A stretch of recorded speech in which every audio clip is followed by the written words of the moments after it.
from kittymixit.com. This is day 3 bonus tape of the Mama Can Do It Sunflower Tank Sewalong.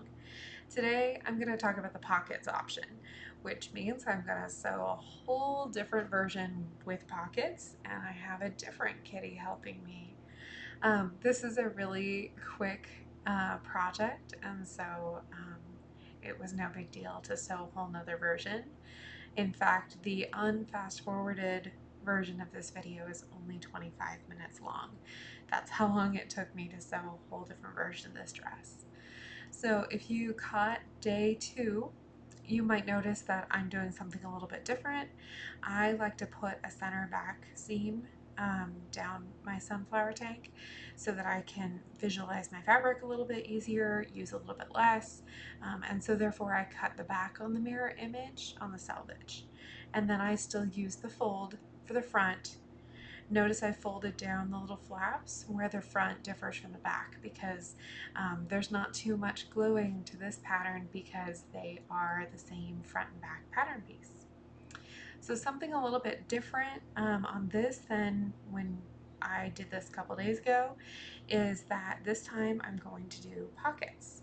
So I'm still doing my neck bands, arm bands, front and back, just like I did before, but I'm also going to cut 4 pockets, 2 sets of mirror images. The other thing I do is I mark my front, my neck band and my arm bands with 2 pins, neck bands with 3, so that I remember which one's which. I'm folding the fabric, making sure that the stretch is still going horizontally.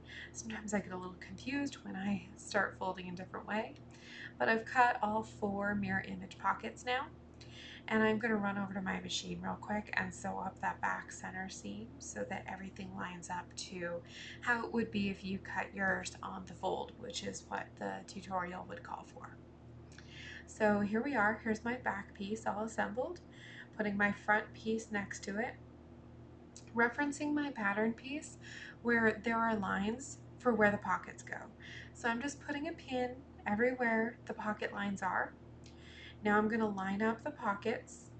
I kind of mentally remember that the curvy side goes down, but I hold up my pattern piece to check. Put it right sides together.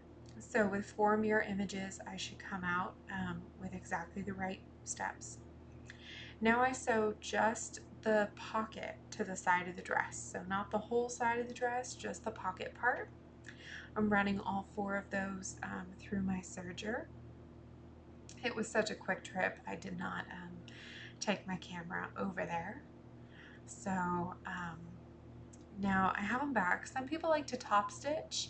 I don't mind, especially because the fabric is the same, so I don't worry about top stitching the pocket, but you could if you wanted it to be nice and crispy. Now I'm pinning the side seams, and I'm going to pin the side seams all the way up and around the pocket as if the pocket is part of the side seam. So I'm matching up the 2 pockets. Because I used the pattern piece to align them, they do line up pretty closely. I'll trim them a little on my serger if I was off by a few millimeters, but for the most part they line up pretty well because I marked with the pattern piece. Now I head over to my serger or sewing machine.